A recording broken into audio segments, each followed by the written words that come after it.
대해서 말씀드리겠습니다. 우리 용어 사용에 대해서 혹시나 이제 오해가 있을까봐 한번 좀 간단한 거 여쭤보는데요.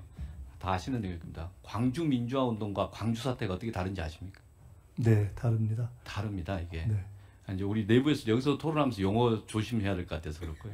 제가 광주 80년도에 중학교 2학년이었습니다. 그리고 겪었기 때문에 특히 광주에 대해서 이상한 이야기 나오면 저도 민감합니다. 광주 사태라는 것은 군부가 하는 용어입니다. 처리 대상으로 국민들을 시민을 바라봤을 때 학살을 했던 그 사람들이 쓰는 용어가 광주 사태입니다. 그리고 이제 우리가 헌법이 이게 법률로 만들어지고 그리고 대란주 처벌한 뒤에 쓰는 용어는 광주 민주화 운동입니다. 공식 용어들은. 지금 이 지점에서 다시 이야기하는 건 방금 이제 사례 박선호 의원님께서 말씀하신 거 관련돼서도 이야기하는 건데 페루 이야기 아까 있었습니다. 페루가 1990년도에 친위 쿠데타 한 번 있었고요. 15년 뒤에 처벌받았습니다. 그리고 나서 2022년도에 또 친위 쿠데타 일행인데 2시간 만에 의회는 탄핵을 했고요. 2시간도 안 된 상태에서 현직 대통령을 경찰이 체포했습니다. 그리고 국무위원 중에 상당수가 사표를 냈고 그에 대한 책임을 물었습니다. 그런데 대한민국은 1980년 광주 항쟁 당시에 그 쿠데타를 일으킨 세력들을 17년 만에 내란죄로 처벌했습니다. 그러나 그 교훈이 충분히 가지 못했기 때문에 우리가 지난 12.3 내란 이후에 반년 동안 그 지루한 역사적인 국민들의 노력도 있었고 국회는 2시간 만에 비상계엄을 해제했지만 실제 내각에 있는 그 국무총리 그리고 장관들 그리고 거기에 고위에 있는 공직자들 누가 제대로 사표를 냈는가. 저 계속 내란 과정에서 유역 감찰관처럼 자기가 그날 밤에 새벽에 법무부 장관이 소집하는 회의에 가가지고 혼자 사표를 내고 바로 나왔어요. 그리고 문제제기를 했는데 그 많은 공직자들 중에 누가 그런 소신이 있었는가. 이 지점에 대해서 이제는 평가하고 다시는 반복되지 않아야 된다.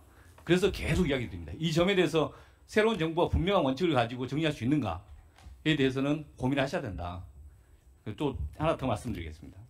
지금 대한민국에서 민주적 기본 질서를 지키는 게 우리 헌법을 수호하는 핵심적 내용 아니겠습니까? 한번 판례 한번 보시겠습니다. 통진당 해산 사건입니다. 그 사건에서 민주 기본 질서를 이렇게 이야기를 합니다. 제일 마지막 부분 보시면 민주 기본 질서라는 게 국민 주권의 원리고 기본권 보장이고 권력 분립이고 복수 정당적 이런 헌법이 중요한 요소다. 그런데 쿠데타를 일으켰던 세력들은 바로 권력 분립을 무너뜨리고 국헌을 문란시키고 복수 정당들을 부정하는 그런 행동을 했지 않습니까? 그러면은 7급 공무원 시험에 다 나오는 내용인데 이런 내용들을 다 알고 있었던 공무원들 중에 누가 이런 상태에 대해서 문제제기를 했습니까? 문제제기한 사람이 있었고 문제제기 안 한 사람도 있었고 그러면 제대로 고위 공직자일수록 문제제기 안 했던 사람들이 한 번씩 물어봐야 됩니다. 당신들은 헌법을 수호할 자세가 돼 있는가? 실제 이런 상황이 발생했으면 그 당시에 군 검찰이건 또는 경찰이건 또는 검찰의 일부가 한 일주일 사이에서 수사를 경쟁적으로 했습니다. 그 시기에는 이거 해야 되겠다 생각을 했겠죠. 한 달 뒤에 좀 무마했지만. 근데 그 위에 있는 많은 사람들이 실제 내란에 가담했거나 방조했던 사람들 아닙니까? 그런 사람들이 다시 또 국가를 경영하겠다고 국가를 책임지겠다 하면 대한민국의 민주 기본 질서가 유지될 거냐.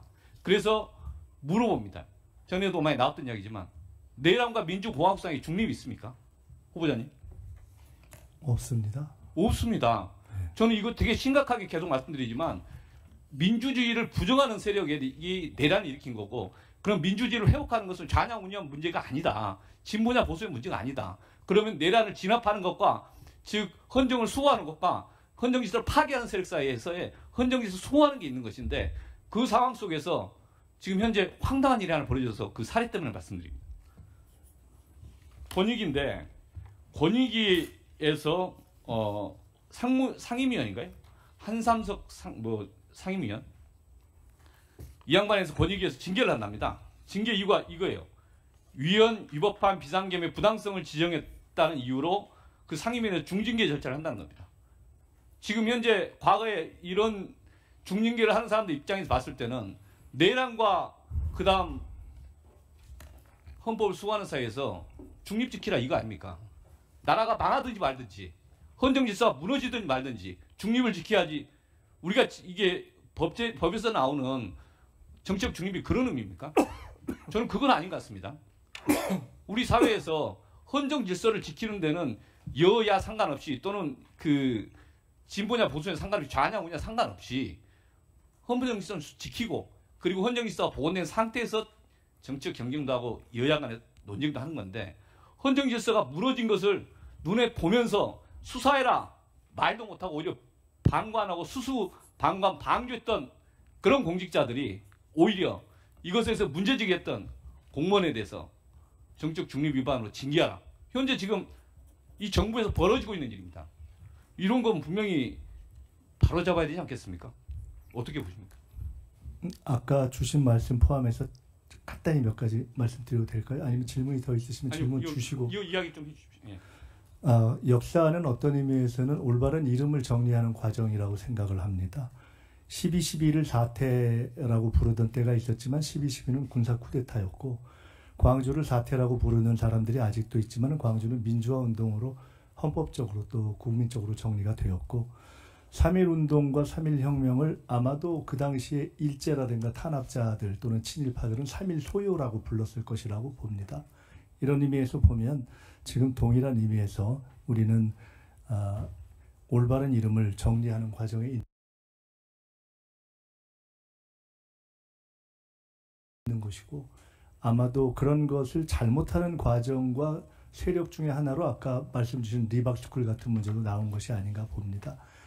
그런 연장선에서 권익위에 지금 말씀 주신 상임위원이 온 국민이 함께하고 결국은 역사를 바꾼 물줄기에 함께한 목소리를 냈다는 이유로 전혀 시대 흐름에 맞지 않게 만약 불편한 일지에 처해 계신다면은 그것은 현재의 변화한 상황에도 맞지 않고 권익위의 취지에도 맞지 않는 것이어서 그것은 제가 정식으로 살펴볼 입장이 되면 살펴보면서 개선의 노력을 말씀드리겠다. 결과를 그렇게 말씀드리고 꼭 그 시점 전에라도 그것과 관련된 분들이 알아서 이 문제는 올바른 방향으로 풀어가야 할 것이다. 이렇게 생각한다는 개인적 의견의 말씀을 드립니다.